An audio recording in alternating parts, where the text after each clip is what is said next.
So good morning once again. Good morning once again. ठीक है, दिव्या आ गया जो बेटा।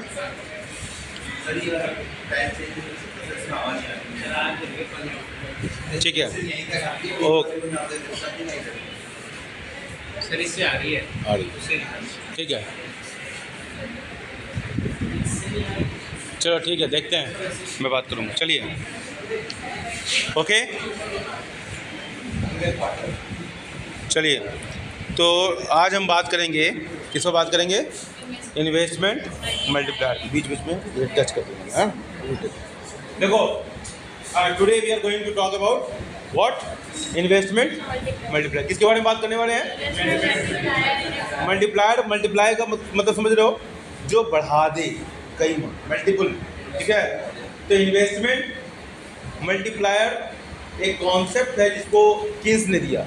वैसे मल्टीप्लायर का कॉन्सेप्ट इससे पहले भी दिया जा चुका था, कान महोदय ने दिया था, लेकिन वो एम्प्लॉयमेंट, ये क्या है? Investment multiplier. और किन्स क्या कहते हैं? किन्स ने ये कहा कि हमको क्या चीज़ याद करनी है, क्या चीज़ हमको पता करना है? वो आउटपुट पता करना है, वो इनकम पता करना है, या एम्प्लॉयमेंट का वो लेवल पता करना है जो इक्विलिब्रियम, जिससे इकोनॉमी इक्विलिब्रियम में हो। यही तो समस्या थी ना? बोलो भाई। ठीक है, उन्होंने कहा कि गाँव जो भी है, ये दो तरह के इन्वेस्टमेंट की उन्होंने बात की। पहला क्या था? इंड्यूस्ड इन्वेस्टमेंट और autonomous investment. Keynes induced investment की बात नहीं करते, क्योंकि उस समय की जो स्थिति थी, बीच बीच में से टच करते हैं, ठीक है, उस समय की जो स्थिति थी, उस समय ऑलरेडी अनसोल्ड स्टॉक था, प्रोडक्शन ऑलरेडी हुआ था। वो प्रोडक्शन जो हुआ था, आउटपुट, वो सेल भी नहीं हो पा रहा था। ये समझ में वाली बात? इतनी बार बोल चुका हूँ, ये आपको याद हो जाना चाहिए।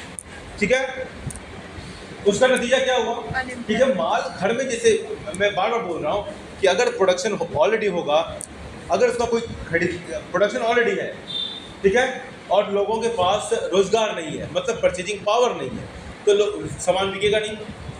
समझ रहे हो? ये जो समस्या इकोनॉमी फेस कर रही थी, इस समस्या से इकोनॉमी को बाहर निकालना। क्या करना था? बाहर निकालना।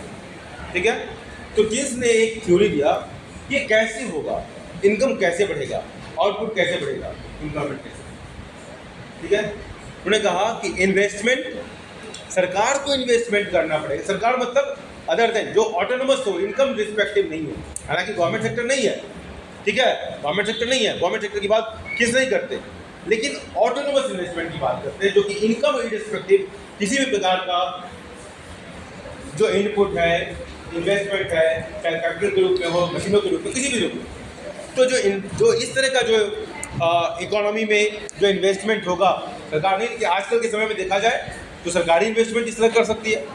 कोविड के समय में देखो तो सरकारी करती है। तो जो ऑटोनोमस इन्वेस्टमेंट है, हम सरकार नहीं बोल रहे हैं बार बार, लेकिन हम बोल रहे हैं कि आजकल सरकारी करती है। तो जो ऑटोनोमस इन्वेस्टमेंट है, जो इनकम पर डिपेंडेंट नहीं है, जो प्रॉफिट मोटिव से नहीं काम कर रहा है, किसने कहा अगर ये इन्वेस्टमेंट किया जाए, ठीक है, तो ये इन्वेस्टमेंट इनकम को के टाइम्स बढ़ाएगा। तो आपकी के टाइम्स क्या है? तो उसके लिए किसने कहा K is equal to delta Y by delta I. क्या कहा? K is equal to delta Y by delta I. ये क्या है? इन्वेस्टमेंट मल्टीप्लायर है। हम किसके ऊपर बढ़ने की बात कर रहे हैं? इनकम को बढ़ाने की बात कर रहे हैं। बड़े पॉइंट, इनकम को बढ़ाने की बात कर रहे हैं ना, तो हम इनकम की बात कर रहे हैं। ये मल्टीप्लायर है। अगर मल्टीप्लायर की वैल्यू हाई होगी, क्या बोल रहे हैं? अगर मल्टीप्लायर की वैल्यू हाई होगी, ठीक है, तो higher the multiplier, higher will be the income. ठीक है, ठीक है। इन्वेस्टमेंट की कहानी तो चेंज हो रहा है, इनकम। इन्वेस्टमेंट की कहानी इसको ऐसे समझो, एक छोटा सा बहुत ही प्रैक्टिकल एग्जांपल लेता हूँ। आपके घर में आपकी बुआ जी आई। कौन आया? बुआ जी आई। बुआ जी जाने लगी, आपको क्या करते हैं? आपको 500 रुपया बुआ जी का चेहरा देखे ही खिल गया इसका, लगता है बुआ जी ने हैवी डोज दिया हुआ है। 1000 रुपये 500 से बढ़ के दिया होगा। ठीक है, तो क्या हुआ? तो आपको 1000 रुपये, 500 रुपये, जिसका जैसा है, 10 रुपये, 50 रुपये, जो भी है, तो आपकी इनकम बढ़ गई कि नहीं बढ़ गई? आप जीरो थे, कुछ नहीं था, और आपके पास 50 रुपये आ गए, आपके पास 100 रुपये आ गए, आपके पास 500 रुपये आ गए। ठीक है, समझ रहे हो? ये भी ध्यान रखना कि जब आपके पास पैसे आते हैं, आप उस पैसे को जब खर्च करते हो, तो जहाँ भी खर्च करते हो, जो भी सामान खर्च करते हो, जैसे मान लो इंस्ट्रूमेंट बॉक्स, मेरे पास 50 रुपये आए और 50 रुपये का मैंने इंस्ट्रूमेंट बॉक्स खरीदा, और रविंदर जी जो सेलर, तो रविंदर जी के पास क्या चले गए? 50 रुपये चले गए। चले नहीं चले गए? मेरे पास सामान आया और रविंदर जी के पास 50 रुपये चले गए। मतलब एक आदमी का एक्सपेंडिचर दूसरे का इनकम है। रविंदर जी के पास 50 रुपये आए और रविंदर जी वो सब्जी खरीदी, और सब्जी बेचने वाले कौन है? विवेक जी। ठीक है, तो रविंदर जी ने क्या किया? पैसा दिया और वो 50 रुपये चले गए विवेक जी के पास चले गए।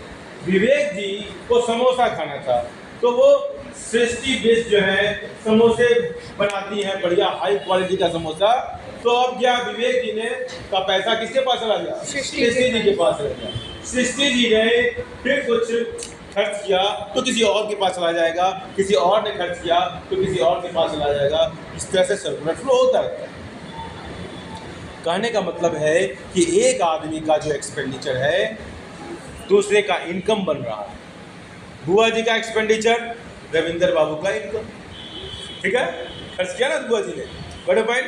आपका किसी और का था, विवेक जी का, विवेक जी का उनके पास, उनका किसी और के पास, तीसरा, ऐसे करके, बड़े पॉइंट। तो आप जब इन्वेस्टमेंट करते हो तो इनकम बढ़ रहा है। इकोनॉमी में कैसे काम करता है, इस बात को समझाने के लिए इसने सहारा लिया किसका? मल्टीप्लायर का। और उन्हें दिया फॉर्मूला। देखो मल्टीप्लायर क्या है? मल्टीप्लायर का रिलेशन, एक तो मल्टीप्लायर इस रूप में डिफाइन किया जाता है, इस रूप में it is a ratio of change in income to the change in investment. It is a ratio of change in income to the change in investment.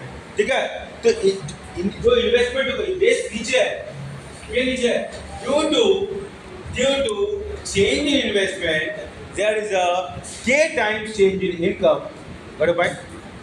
ठीक है, ठीक है, तो ये मल्टीप्लायर की वजह से हो रहा है। अब higher the multiplier, multiplier high होगा। अब देखो मल्टीप्लायर मान लो 2 है, तो इनकम क्या होगा? 2 इंटू इन्वेस्टमेंट।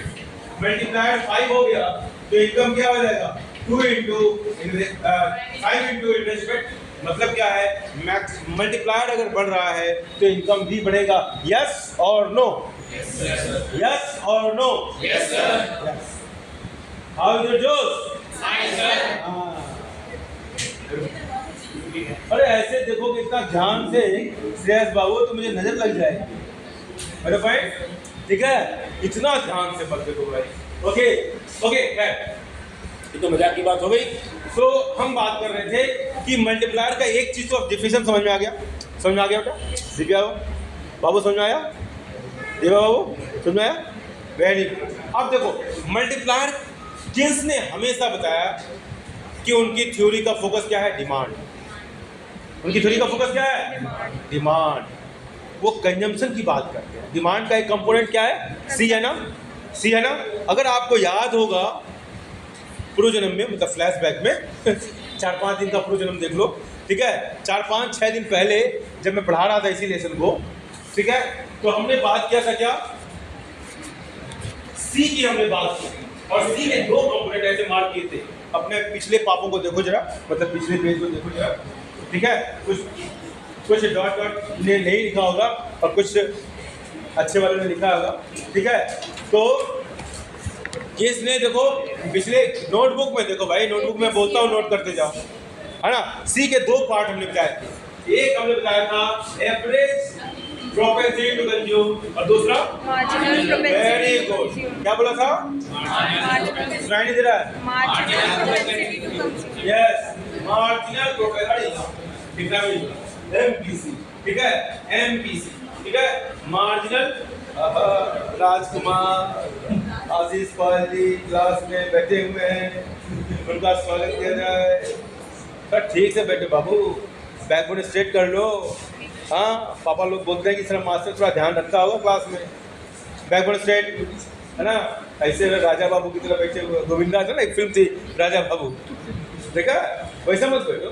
ओके चलिए, तो एपीसी और एमपीसी। अब ये देखो किस डिमांड की बात करते हैं। डिमांड, एग्रीगेट डिमांड के दो कंपोनेंट मैंने बताया। आई को हम लोग कई बार फोकस कर चुके, देख लिया, इक्विलिब्रियम भी पढ़ा दिया मैंने, पढ़ा दिया ना, एफ और आई भी कर दिया, ठीक है। सी देखो, सी के दो कंपोनेंट एपीसी और एमपीसी। किन्स क्या कहते हैं कि ये मल्टीप्लायर जो है इनकम को कई बार बढ़ाता है, क्योंकि ऑटोनोमस इन्वेस्टमेंट तो फिक्स है। आपने देखा अभी एस और आई अप्रोच में आई उसकी वैल्यू 60 60 60 60 60 40 40 40 40 40, डांस कर रहे हैं, गाना गा रहे हैं, 40 40 40 40 40, अच्छा 60 60 60 60 60, ऐसे नहीं कर रहा, फन हो रहा ना, इशारा शुरू। वाह नेकी साहब, वाह उत्तराखंड वासी। चलो ओके, चलो ओके ओके। तो आपने अभी मल्टीप्लायर देखा, ये देखो किस बार बोल रहा हूँ कि डिमांड को फोकस। सी आया, मल्टीप्लायर की उन्होंने बात की, लेकिन ये मल्टीप्लायर काम कैसे कर रहा है इसको भी देखो। मल्टीप्लायर भी किसी के ऊपर डिपेंडेंट है, बड़े पॉइंट समझ रहे हो? मल्टीप्लायर भी किसी के ऊपर डिपेंडेंट है। मल्टीप्लायर का एक फॉर्मूला होता है, a = 1/1 माइनस एमपीसी। एमपीसी पर देखो ना, एमपीसी प्लस एमपीएस = 1 है ना। तो हम ये भी कह सकते हैं a = 1/MPS। लेकिन किस फोकस करते हैं कंजम्पशन के ऊपर, किसके ऊपर फोकस कर रहे हैं? कंजम्पशन के ऊपर फोकस कर रहे हैं। तो हम एमपीसी को उठा रहे हैं, ठीक है। और एमपीसी का फॉर्मूला जानते हो ना, what is the formula of MPC? वो एमपीसी का फॉर्मूला क्या है? Delta C upon delta, delta C. Very good Ananya, के लिए जोरदार क्लैपिंग। तो एमपीसी का फॉर्मूला क्या है? Delta C by delta Y, ठीक है। तो MPC delta C by delta Y, ठीक है। तो income change in consumption divide by change in income, यही तो एमपीसी है। मतलब इनकम में परिवर्तन होगा, रीजन क्या होगा? इनकम होगा। इनकम में परिवर्तन होगा तो कंजम्पशन में परिवर्तन होगा। इनकम बढ़ेगा तो कंजम्पशन भी बढ़ेगा, ठीक है ना। अब हम देखते हैं क्या, अगर एमपीसी को आप पहले देख चुके हैं, एमपीसी 0 और 1 के बीच में होता है, 0 से बड़ा और 1 से छोटा। मैक्सिमम वैल्यू 1, मैक्सिमम वैल्यू 1 या 1 के बराबर, 1 से छोटा, ठीक है। 0 से बड़ा और 1 से छोटा, इन दोनों के बीच में वो पेंडुलम करता रहेगा एमपीसी का वैल्यू। बड़ा पॉइंट। क्यों ऐसा है? क्योंकि इनकम मान लो 5 रुपए बढ़ा तो कंजम्पशन 6 रुपए नहीं बढ़ सकता है। कॉमन सेंस सोचो जरा।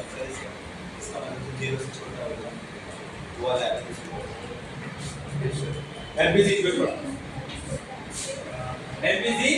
0 से बड़ा और 1 से छोटा, करेक्ट ना? ठीक है।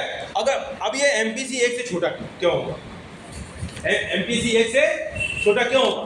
क्योंकि चेंज इन इनकम से ज़्यादा चेंज इन कंजम्पशन नहीं हो सकता है। इनकम में 6 रुपये बढ़ोतरी हो रही है, तो क्या ऐसा हो सकता है कि कंजम्पशन 8 रुपये बढ़ जाए? नहीं, इसलिए हमेशा एमपीसी 1 से कम ही होगा। और भाई समझ में आ रही बात? ठीक है। देखो एमपीसी, देखो इसको कुछ बच्चों को समझ में नहीं आया। MPC is equal to delta C by delta Y. MPC delta C by delta C का मतलब क्या हुआ? मतलब जितना इनकम है उतना ही कंजम्पशन भी हो गया, ये होगा ना? ठीक है। तो ऐसे केस में क्या होगा? डेल्टा सी और डेल्टा वाई दोनों बराबर होंगे ना, इससे मैंने डेल्टा वाई की जगह डेल्टा सी लिख दिया, ये कट गया, is equal to 1, MPC is equal to 1 होगा कि नहीं होगा? मानो समझ में आ रहा है? अरे मानो उधर नेगी, ओहो नेगी उधर से खा लिया, मानो उधर से, सॉरी अमन नेगी, हाँ ओके, हाँ ओके। इतने प्यार से बोला था अमन, इतना दिल के करीब मेरे ये है, अमन है। तुम नहीं हो, तुम तो, तुम्हारा दिल तो फुटबॉल में है, ठीक है ना? तुमने डॉट कर दिया। चलो ओके, ठीक है। एमपीसी इज इक्वल टू 1, ठीक है। देखो ये कब हो रहा है? एमपीसी 1 कब हो रहा है? जब, हाँ, जितना इनकम में बढ़ोतरी हुआ उतना ही कंजम्पशन भी होगा। लेकिन अब ये कहना कि इनकम में चेंज हुआ 6 और कंजम्पशन में 8, ये सब प्रैक्टिकली सोचो जरा, नहीं संभव है, इसलिए करते हैं एमपीसी की वैल्यू 1 से कम हो। एग्री? एग्री। अब देखो एमपीसी की वैल्यू मान लो हमने 0.5 लिया, कितना लिया? 0.5 लिया, 1 by 1 minus 0.5 लिख सकते हैं। बोलो भाई हाँ, बोलो भाई हाँ, यस सर। अच्छा यस बोलो। ओके 1 by 0.5 इक्वल टू कितना हुआ? 10 by 5 इक्वल टू 2। ये की वैल्यू 2 करेक्ट ना? ये की वैल्यू निकल गई? बोलो भाई हाँ, यस। ठीक है, अब एमपीसी की वैल्यू हमने क्या किया? पहले 0.5 लिया था, अमन याद है, अमन पहले कितना लिया था एमपीसी की वैल्यू? 0.5। अब हम 0.5 की जगह क्या कर रहे हैं? बढ़ा रहे हैं, कितना ले लेंगे? 0.8 ले लेते हैं। चलो बढ़ रहा ना, ठीक है, पहले तो 0.2 लेना चाहिए था, कैलकुलेशन आसान। तो k equal to 1 by 1 minus MPC equal to 1 by 1 minus 0.8 equal to 1 by 0.2 equal to 10 by 2। आसान है, आसान कैलकुलेशन था, मुझे डर हो रहा था कहीं आसान नहीं हो। तो ये क्या हुआ? MPC की वैल्यू आपने बढ़ाया, 0.5 से 0.8 किया। MPC वैल्यू क्या किया आपने? 0.5 से 0.8 किया। उसका नतीजा क्या हुआ? k का वैल्यू क्या हुआ? 2 से 5 हो गया। मतलब higher the value of MPC, higher the value of multiplier. k मेरा कक्कू नहीं, कक्कू नहीं, कक्कू मेरे बचपन का दोस्त है। क्या k मतलब मल्टीप्लायर, करेक्ट ना? समझ में आई बात? तो आप ये सोचो, higher the multiplier higher will be the income, जो पहले दिखा चुके हैं।